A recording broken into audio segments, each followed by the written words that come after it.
ഉമ്മാൻ്റെ അടുത്ത് tata bye bye പറഞ്ഞ് ഞാൻ പോണത് കൊടുങ്ങല്ലൂർക്കാണ്. വേറെ ഒന്നിനുമല്ല, ചായ കുടിക്കാൻ തോന്നുമ്പോൾ ഞങ്ങൾ വണ്ടി എടുത്ത് പോണ ഒരു സ്ഥിരം സ്പോട്ടാണ് കൊടുങ്ങല്ലൂർ അമ്പലത്തിൻ്റെ അവിടെയുള്ള ചായക്കട. കൊടുങ്ങല്ലൂർ മേൽപ്പാലൊക്കെ പണിതത് കാണാൻ നല്ല രസമുണ്ടായിരുന്നു. അങ്ങനെ നമ്മളിതേ കൊടുങ്ങല്ലൂർ അമ്പലം എത്തി. ഇതാണ് ഞാൻ പറഞ്ഞ ചായക്കട. ഞാൻ 2 കായ ബജിയും ചായയും കഴിച്ച്, ഇക്കൊന്നും കഴിച്ചില്ല, ചായ മാത്രം കുടിച്ച്. പോണ വഴിക്ക് ഞാനൊരു ചെറിയ ഫ്രൂട്ടിയും മേടിച്ചിട്ടാണ് പോയത്. നമ്മൾ നേരെ പോയത് എൻ്റെ വീട്ടിലേക്കാണ്. അവിടെ ചെന്നപ്പോൾ എൻ്റെ ഇത്താടെ മോൻ ഞങ്ങളെ കണ്ട വഴിക്ക് ഓടി അകത്ത് കയറി. സഹദ്ക്കാടെ ബെസ്റ്റ് പടിയാണ് അവൻ. ഇതാണ് എൻ്റെ പടി, ആമി മോള്. എൻ്റെ ഇത്താടെ മോളാണ്. പുള്ളി എൻ്റെ പോലെ ആവാനൊക്കെ ഒരു ശ്രമം നടക്കുന്നുണ്ട്. ഇവൻ കണ്ണെഴുതി ദിഗംബരൻ്റെ പോലെ ആയിട്ടുണ്ട്. ഇവൻ എന്നെക്കാട്ടും ഇഷ്ടം സാധുക്കാനാണ്.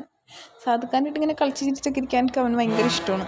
ഫോട്ടോ വീഡിയോ എടുക്കണ കാണുമ്പോഴേക്കും ക്യാമറയുടെ മുമ്പിൽ വന്ന് നിന്നിട്ട് ഇവനൊരു ചിരി ചിരിക്കും. ആ ചിരി കാണാൻ നല്ല രസമുണ്ട് കേട്ടോ. അതൊക്കെ കഴിഞ്ഞ് ഞാൻ അവിടെ കുറച്ച് നേരം വർത്താനൊക്കെ പറഞ്ഞത് നമ്മൾ വേഗം വീട്ടിലേക്ക് പോയി. അപ്പോൾ ഇന്നത്തെ വീഡിയോ ഇത്രയുള്ളൂ ഗൈസ്. Tata bye bye.